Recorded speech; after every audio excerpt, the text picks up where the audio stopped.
All right, Friday Forum, December 9th, 2022. Added a new slide here, primarily because I want to communicate more amongst ourselves, to anyone who watches these, what the Friday Forum is intended for. So it's some of our only full team synchronous time.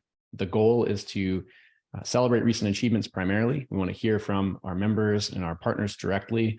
And then we want to just share more about our culture and each other. So this is not a business analytics review. The intention is not for us to get a really good, deep, full spectrum understanding of what's happening in each function.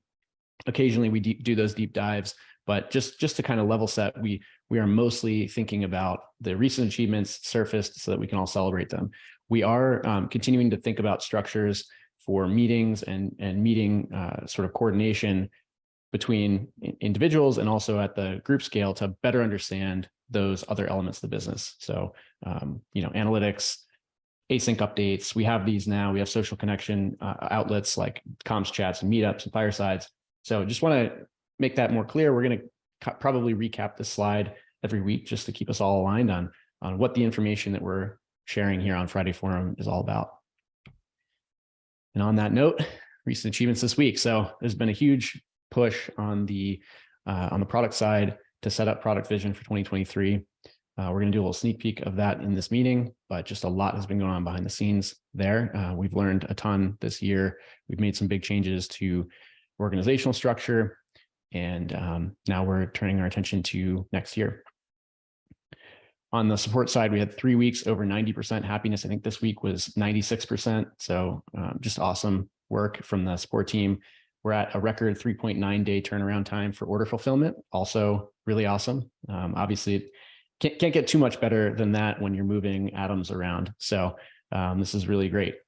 We've got the membership renewal live, and that led to only 56 support cases so far, which I had to read that number several times because this went out to thousands of people.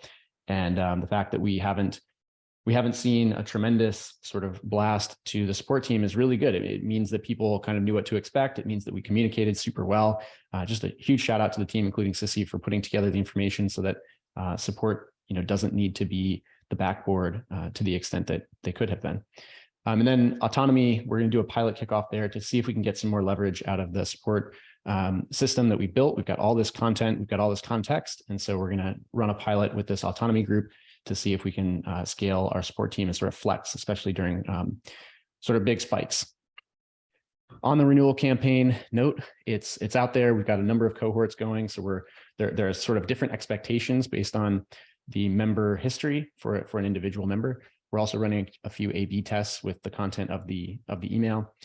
And we've launched our first minimal remarketing campaigns. So Facebook and Google have some very minimal campaigns going right now. And just to remind what remarketing is, so this is for people that have viewed levels, they've come to our website, they've seen our services, they've read about us, but they haven't converted or signed up. And so this is a really good opportunity for us to kind of surface again in their feeds and remind them that Levels is out there and that we exist and what we do. So we haven't done much of this ever before. This is not just like broad paying, the system to try to surface new members and get new people to our website. This is all about retargeting. So very excited to learn from both of these campaigns. And then sign up 3.0. This is a big one. Huge shout out, especially to Karen for all the work on this. This is on track for a Monday launch. This is going to be an improved flow design. You can kind of see just one screenshot here, but just really nice flow design, UX experience improved, or user experience improved, tracking improved so that we can understand how far people get, where the friction points are, bottlenecks. This is all super awesome and getting ready for launch on Monday. So we're going to learn a ton there. And it's just a big upgrade to our checkout flow, finally making it a first-class effort. And then also we have the Try It program. So this is a $99 single sensor pre-membership option. So essentially you don't need to have a membership. You can try a single sensor experience. We've got a fulfillment already figured out from TruePill. And so generally the goal here is to give people sort of an easy on-ramp, like see what it's like to have this closed feedback loop. And we anticipate really good conversion rates on this relative to the full up membership option, which many people don't quite understand at first glance, and also good conversion from there into memberships. So it'll be a really important experiment for us.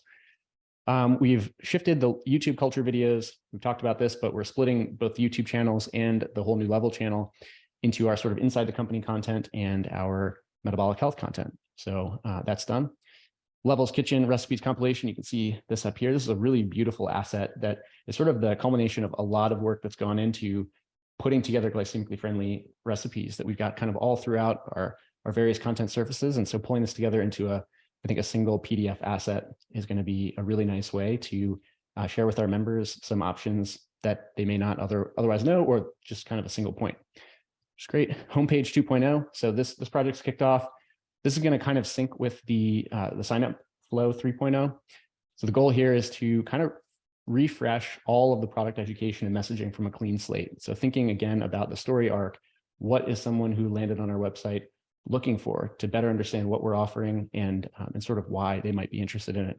And then that will help us to kind of just put people who are very high intent, they already understand based on the new homepage, what they're looking for. And so only that high intent group ends up in the sign up flow, which again is redesigned at this point. So this is all coming together sort of as part of the demand capture efforts that we've been pushing. So big shout out to the team. Very excited for this.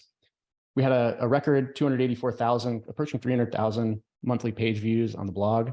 Overall traffic to the website properties is up in November, but this record is really awesome. I mean, just a reminder that we are getting big numbers, lots of volume to this educational content. People love it. It really is an important part of getting metabolic health into the zeitgeist, and these are big numbers. So awesome work from the content team.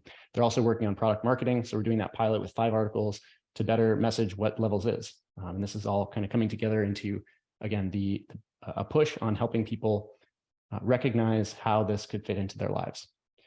And then a couple things down here. You can see Ben Greenfield with his sort of gift guide. We've got Mark Hyman's Kitchen newsletter that we're going to be featured in, Kelly Levesque's giveaway. We've got some TikTok affiliates locked in.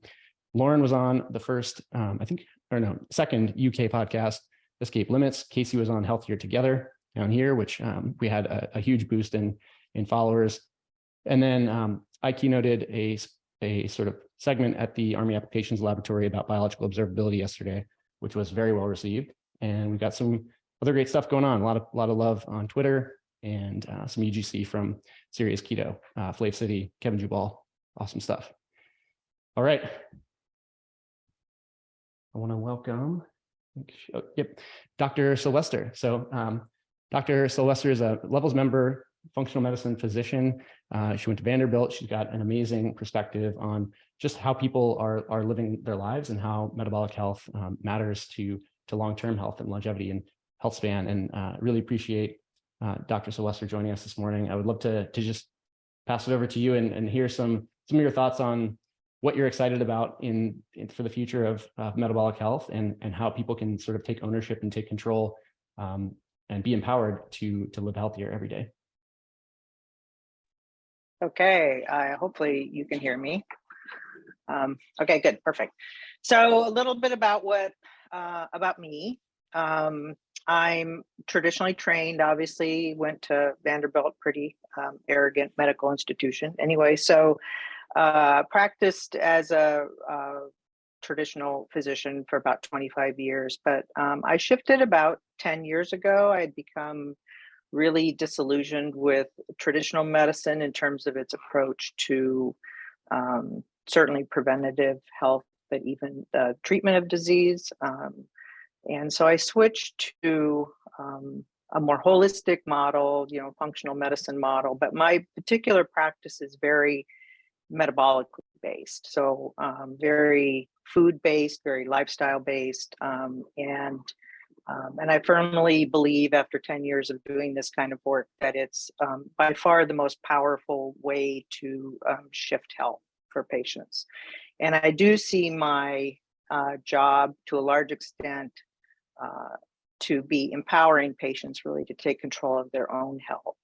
I personally live a ketogenic or / carnivore type lifestyle and have done that for about 10 years. And my intention is to stay in that place probably for the rest of my life. I've been able to reverse my osteoporosis and other health issues by living that lifestyle. I don't remember exactly where I learned about levels, but a couple of years ago, I managed to get on the wait list and then got in through the subscription kind of by doing a challenge. So then I was into that. I think I was like 50,000 on the wait list or something like that. So, so I did one of the challenges, and I just saw immediately what a great tool this would be for the kind of patients that I work with. And so I started recommending. At that point, you guys weren't really easily available to my patients because it was still big waitlisting, that kind of stuff. But I started recommending the use of the continuous glucose monitors for my patients whenever I could get them to do that, and talked about levels a lot, and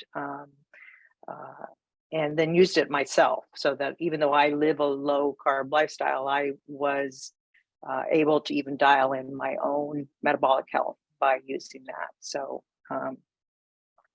anyway, so now that you guys are available, it's great. I do recommend you to patients. And even if I'm glad to hear about the sort of pre-membership option, because I think that that will be helpful from my perspective, because just getting them kind of in the door. At this point, if they're not really in a financial position to do the whole thing, I will tell them at least to go to the website and read the blog and all those things. And I think, again, you're correct in saying that you will get people converting that way.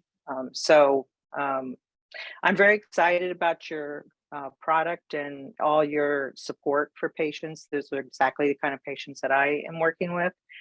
And I feel like it's a big game changer for a lot of patients who are the motivated patients. And because of the way I practice, I'm a cash-based practice, so I don't work in the insurance industry. I'm already working with patients who are pretty motivated to improve their life, and so I feel like this is just really going to be helpful.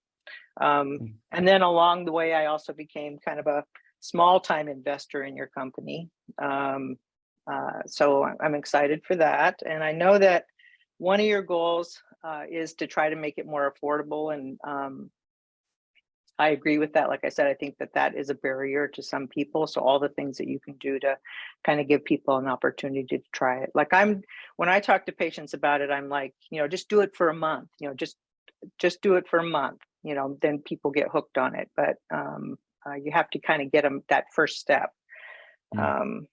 Anyway, and it's very frustrating to me because I know how powerful these things can be for helping people stay well or even reverse the disease, but you can't get insurance companies to pay for it and those kind of things, which is very frustrating. It's like why I left that traditional model of medicine in the first place. But so anyway, kudos to all you guys. You guys are doing a great job. Yeah, amazing. Very excited for your work. So, well, thank you for all of the above, for being a referral into this, for first of all practicing this sort of deep, insightful medicine, and then referring people to us, and then also supporting us as an investor. That's huge, and we really value hearing directly from people like you. I think that hearing price point is a major hurdle, and overall just kind of like the longevity of an annual membership being the first thing that we're presented with versus maybe a tried option to really see how this fits into your life. So we're hearing a lot of those themes. Very exciting. We're going to have some data on this very soon. Good. I'd love to hear from your perspective, what would be one thing that we could do much better at Levels, whether that's in the product, the CGM product offering, sort of knowing that we're working on price already as a major focus, but like what could we do as a product or service to really improve the experience that Levels is offering? No, I mean, I think, all the things I just heard you say were, spot on. I think you guys are doing a great job. Yeah. So it's been, because I've been kind of following you guys from early days, right? So I've seen all those shifts happen, and I'm glad to see that happening. No, I don't have anything else insightful to offer with respect to that. You guys are doing a great job. Amazing. Well, Dr. Sylwester, thank you for setting aside your Friday morning to come and join us on this call. We really do love hearing directly from you and value that tremendously. If you'd like to stick around, we do have a full meeting here. We'll dive into some of the stuff that's coming down the pike with levels, and would love to have you stick around. But otherwise, thank you for your time. I'm actually probably going to have to go. I have patients scheduled. So, but yeah, great. Okay. Thank you. Well, thank you All again right, for joining us. Really appreciate it. Okay. Keep up All the right. good work. All right. Bye-bye. We will. Bye-bye. All right. Culture and kudos. So firstly, happy 1 year to Karen. This was a fast one. This one feels super fast. Karen, thank you so much, especially the recent stuff we just talked about. Karen's just crushing it right now, diving into basically all of the journey that someone goes through from top of funnel into using levels for the first time. That these are important surfaces that we really have not been able to focus on for such a long time. And so she's doing amazing work. And yeah, can't believe 12 months is already over. And then big shout out to Priya, who, Priya is new on the support team, right? And she's, over the past 7 days, #1 in customers' help with a 100% happiness score. So just the speed with which she's absorbed the information that makes level support what it is fantastic. And it's evidenced right here in these numbers, but in so many other ways. So Priya, amazing work. Thank you. All right, I think this is Haney. Yeah, so this came about because we talk a lot about this principle of feedback as a gift. And typically when we talk about that, we talk about it from the perspective of the receiver of feedback. And I think this is really important because we all know it's hard to get feedback. So learning how to receive feedback is really crucial. But I had an experience recently where I had to think about the responsibility of the giver of the feedback. I gave some feedback on something and it really didn't land the way that I wanted it to. And I think it kind of zapped a little bit of a trust battery. And so I got to thinking about some things that maybe we can keep in mind, or I'll just put this on me, that I try to keep in mind now when I give feedback, particularly in the context tiered levels. So the first thing is, what I say is feedback without context is just talking. So in this case, I was giving feedback on something and realized after the fact, I really didn't have enough information to give meaningful feedback. And I had done the cursory Notion search for a memo and didn't find it. What I realized is in that kind of situation, before giving feedback, what I could have done was just ask for more information before I weigh on something I don't fully understand. That kind of led me to a second idea, which is instead of telling people what you think, it's often better to just ask questions, because a lot of times the things that you're giving feedback on or the opinions that you might be sharing are things that the person who's done the thing or that you're giving feedback on has already thought about. You just haven't, maybe it's not being communicated or you haven't understood it in whatever it is you're reading or thinking about. And so I've really been trying lately to phrase a lot of the feedback I'm giving as a question. So instead of saying, I'm not sure this is a good use of our time, I'll say something like, how are you thinking about the ROI for this? And just give the other person a chance to sort of, give me more information that can be valuable. And the last point is just stinking wait a minute. One of the things I've really tried to practice here, and I think we have such a great supportive culture for this, is not responding right away. Particularly, what I realized recently was the stronger I feel about something, the longer I should probably wait to respond to it. And I think we can probably all relate to this idea that it's much easier to regret sending feedback or an email or comms or whatever too quickly than it is to regret waiting. You almost never regret waiting and thinking about things, to both coalesce your thoughts, to make sure that it's not emotion talking, or that it's because you're annoyed at you're something else going on in your life and that's coming out in the feedback. And so I've tried to make sure I at least respond to say, hey, I really want to think about this. So, give me another day and I'll get back to you, and just buy myself some time. With all of these ideas really meant to think about the role of that exchange of feedback and what it does to the trust battery. Because I think done well, it can really help replenish the trust battery, and done poorly, it can really kind of zap it. So, make sure you have the context, ask questions, and feel free to wait before you give feedback. That's my thoughts on this. Wow, amazing! Thank you, Amy, and perfectly delivered. I think that last part was really interesting about how feedback can charge the trust battery. I think a lot of us think delivering feedback is inherently like a difficult process that's going to erode things, and we got to time it right. But I think you're dead on there. That proper collaborative interaction feedback, giving that person the opportunity to exchange information during the feedback process can really charge up the battery. I haven't thought of it that way, but thank you. Awesome. All right, the objectives. So level shows you how food affects your health, still the main priority. Focusing on member retention, new member acquisition, member health improvement as the main things, the main objectives at the company level. Product is our top priority. As you know, we should probably highlight demand capture on this slide as well, since it is also a major focus right now. And functional group taglines, no major updates here, but please get familiar with these. We now have a demand capture update. I believe this is going to be Tom. No, it's going to be me. And what a tough act to follow, Alan. Thanks for that. I'm going to try and make sign up as exciting as the core app experience. Okay, so as you guys know, the growth team is very focused on turning more of the eyeballs we're generating, so the latent demand that we're driving to our site and to our product into orders.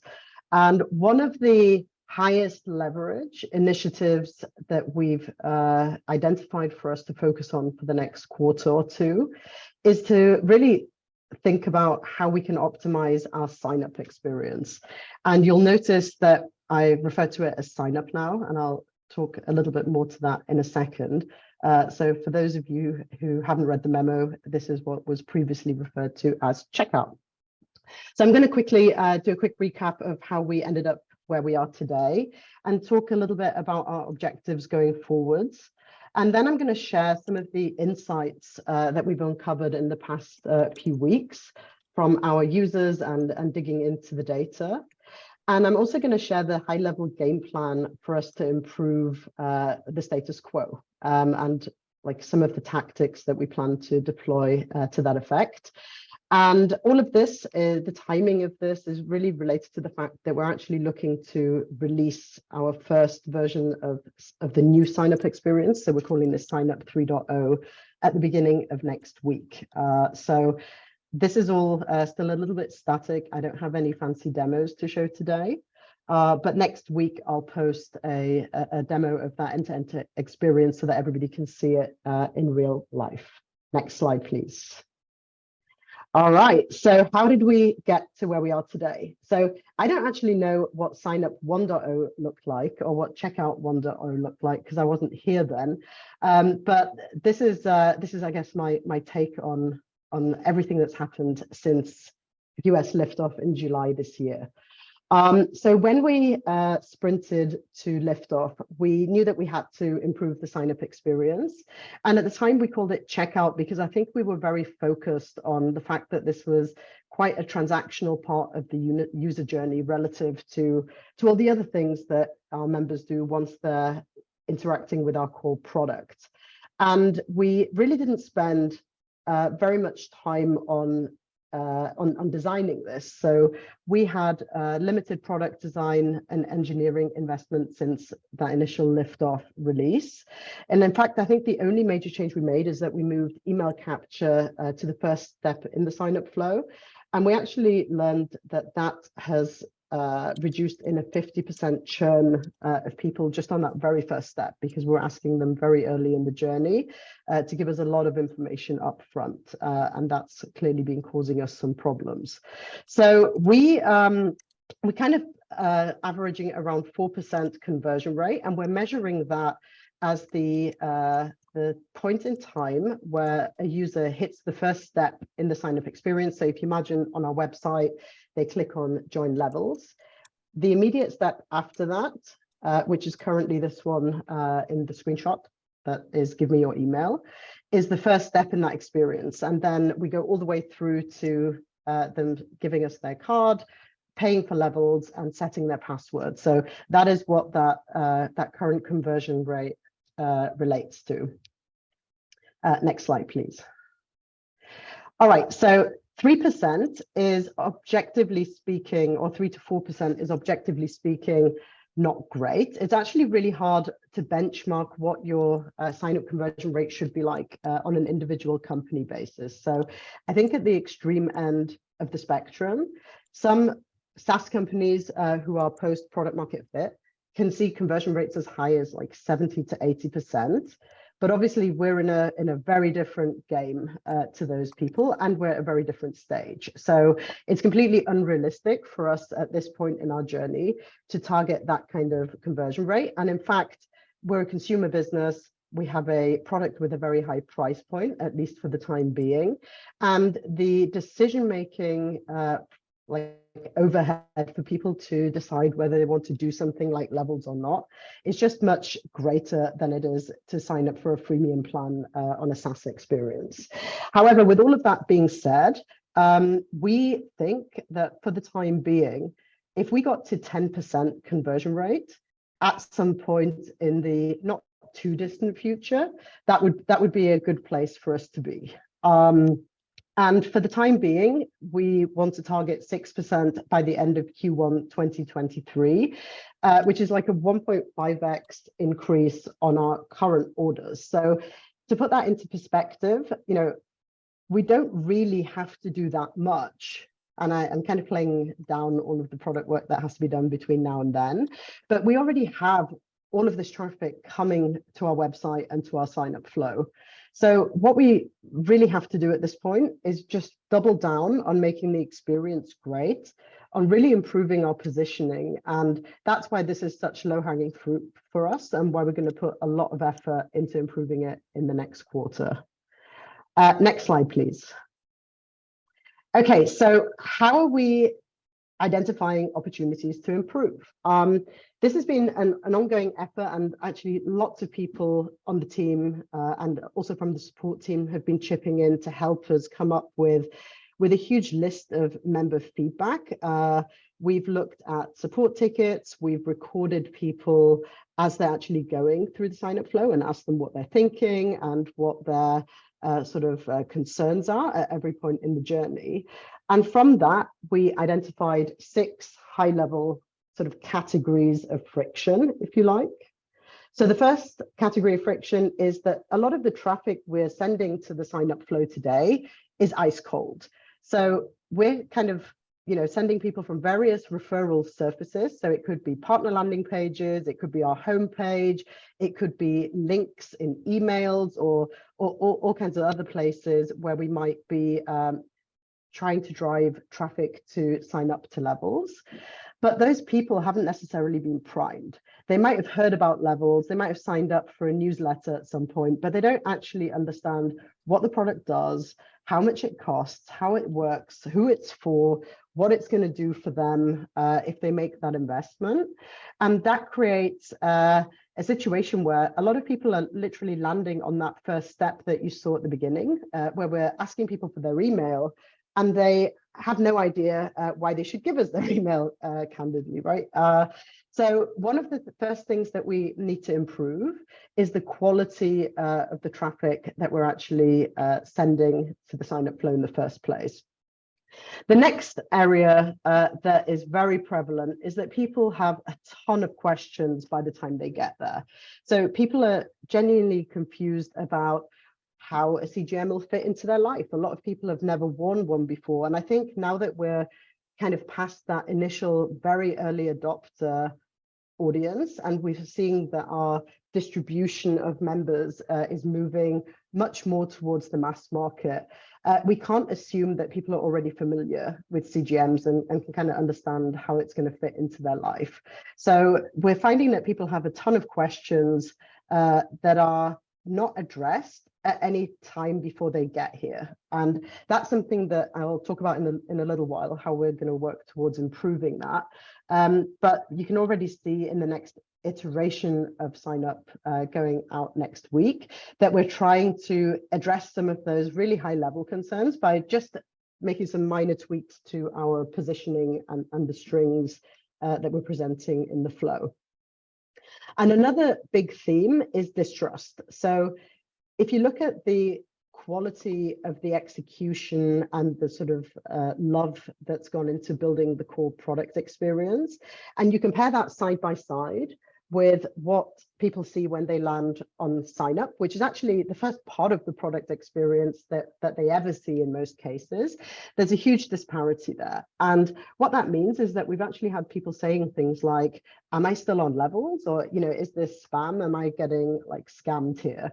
So there are a lot of small things that we can do just to level up the execution of the experience and to align the branding and the messaging and the tone of voice to make it much more representative of our brand and fundamentally of our core product experience. Because actually, sign up is part of the core product experience, right? And arguably, it's the most important part at this point in the journey, because people will never get to try the rest of it if we don't get them through this point. The other thing people call out is that it's just annoying, it's hassle, and this can be anything from sort of form fields not filling properly or as expected, or date pickers not working, things like not having the ability to pay if they don't have their credit card on them at that particular point in time. And then the other two buckets are affordability and confusion about the membership. So some of these kind of go hand in hand. But I guess affordability is more about the absolute price point. So this is more concerns that relate to either the fact that they have to pay a substantial amount upfront, and not everybody has that disposable income, particularly in the current economic climate. People think much more carefully about what percentage of their wallet share they want to spend on what are essentially luxury items. And for most people, this would be considered a luxury item. But it might also just be that they would prefer to spread the cost rather than having a huge upfront risk of putting a lot of money down for something that they actually don't know if they're going to love it. So those are the affordability feedback areas. And then separately to that, people don't fully get the membership, and that comes in many guises. So some of this is just about positioning. I think that we are not doing a good enough job of actually telling people what they're getting and why the membership is important and what they're getting, what value are they going to extract by signing up. And I think potentially there are some terminology issues as well, because people, when they hear about a membership, they'll initially think of other memberships that they might have to draw a conclusion about what this one might be like. And they might think about things like a gym membership that they never use, and that has negative associations. So we might have to think about reframing that in the long run. But fundamentally, there are just so many things that we can do on the positioning side of things to help people understand and to sort of reinforce all the value that we're already delivering and all of the new value that they're going to get with the new things we're building in the future. So broadly speaking, we end up with 3 buckets of things to address.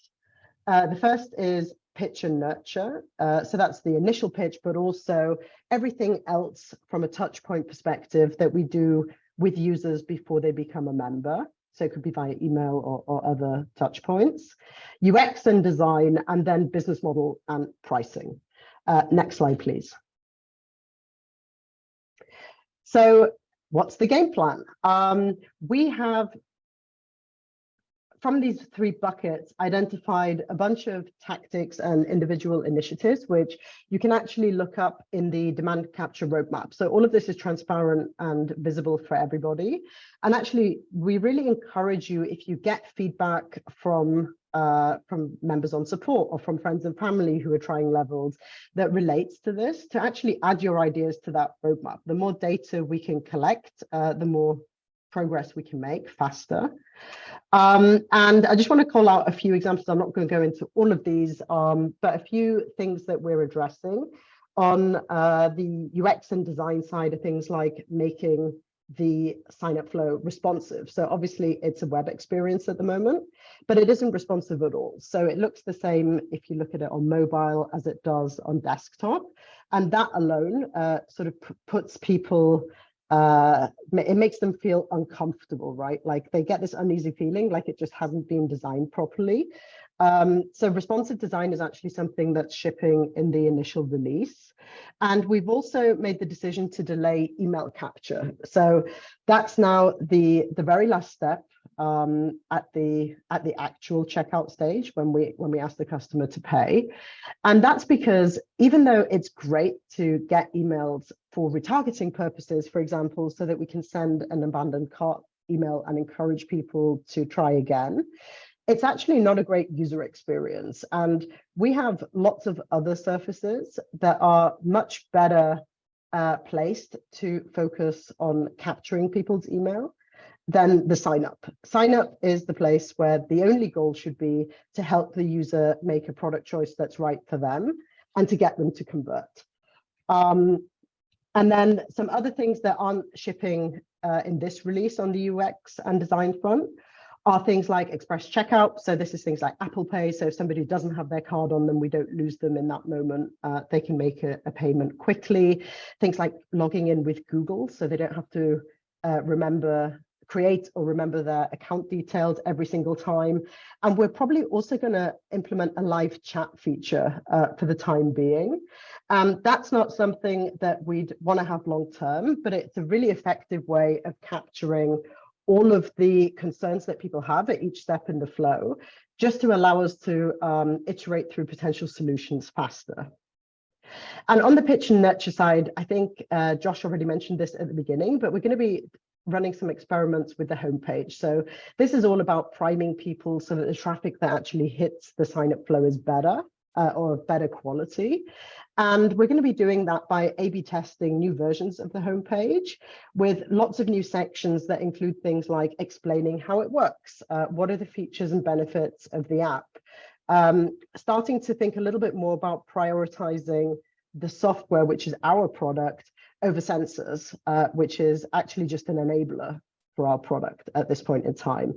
And also leaning more into social proof, because we have so much great feedback, both in terms of case studies from our own customers and also from the advisors and all the people that we work with who believe in what we're doing. And I think that we're probably not using that enough at this point in time to help people feel that we're a credible solution for them. And then finally, we are going to do a lot of experimentation around business model and pricing. And this is going to overlap a lot with the work that product are doing, because obviously we have to align how we think about pricing and programs with what's actually being built. So some of the things we're thinking about there in the first instance are just the positioning of membership. That's really low-hanging fruit where we can get a lot of quick wins to help people understand what they're getting today. We can also think about things like, how do we make it easier for people to try levels for the first time? Because we're convinced that they're going to love it once they do. So how can we give them not a free trial period, because obviously there's a cost and a value to what they're getting, but a trial period that is, let's say, less than a 1-year commitment. And we can also start thinking about things like program-based pricing and potentially bundling CGM subscription and membership monthly. And for the UK, and obviously this is something that might be relevant for the US in future as well, we are also going to test a bring your own device model, because obviously CGMs are available over the counter here. So not everybody will want to pay the premium to have those delivered to their door by us. And that's fine, right? Because we just want them to use levels and to get the value from the membership. So if they can get their CGM from elsewhere, then that's actually something that we shouldn't be worried about. Next slide, please. All right, so what is up next? I think it's probably best for you guys to have a look at the sign-up strategy memo that I shared yesterday, if you're interested in the detail, and that also links to different parts of the roadmap, so that you can see what we're testing soon. But this screenshot gives you a very high-level view of kind of what you can expect from next week. You can see that we're doing some testing with membership framing by just doing little things like explaining to people how much it actually costs every month. So even though we're not changing the sort of payment terms as such, right? Like we're not allowing them to pay monthly just yet. We're helping them to understand that actually it's equivalent to just $17 a month. That's not much more than I pay for my Netflix membership, for instance, right? So it just helps them to understand how this product that improves their health and their lifestyle relates to other things they might already be paying for that are of lesser relative importance. So I think that's it for today. I really encourage you guys to check out the memo, and I'm looking forward to sharing the demo with you all next week and can't wait to get your feedback. Tons there. Thank you so much, Karen. That was an awesome dive. Looking forward to sign up 3.0. We're going to do a dive on and a retro on Black Friday and Cyber Monday next week, I think, or potentially async. And for now, we're going to do just a quick update on people and culture. I think this is Nicole. Hey everyone, thanks. So I'm going to shamelessly drop my strategy doc, which talks a little bit about why I'm going to encourage everyone to attend assemblage. So next slide, please, Josh. So next week we have some really special things. We will have a worldwide performing magician and mentalist presentation, and this was a gift from Athena as a team for all of us. And so you'll also see some Athena EAs joining us for one of these 2 sessions. It's going to be the same show with just 2 different time options. So look at the calendar and decide what is best for you. We'll also have a cooking class. Please RSVP if you're going to attend and check on the event page here, and I'll link that real quick. We do need RSVPs so that we know if we need to break up into a second session. We will be making chicken tikka masala and cauliflower rice, so it's going to be amazing. And then also we will have a fireside chat and 2 different cafe chats. And so definitely check out and see if there's time that you can join. One of the reasons that this is important is because building that social connection and engagement from time to time, it really does help build those trust batteries and allow for better cross-team collaboration. So that's my big pitch. There's also going to be, actually jump to the next slide if we can. I have a couple action steps for you all. Make sure you RSVP, as I mentioned, check out the events calendar, and then please fill out this trivia form, and I'll share the link here too as well.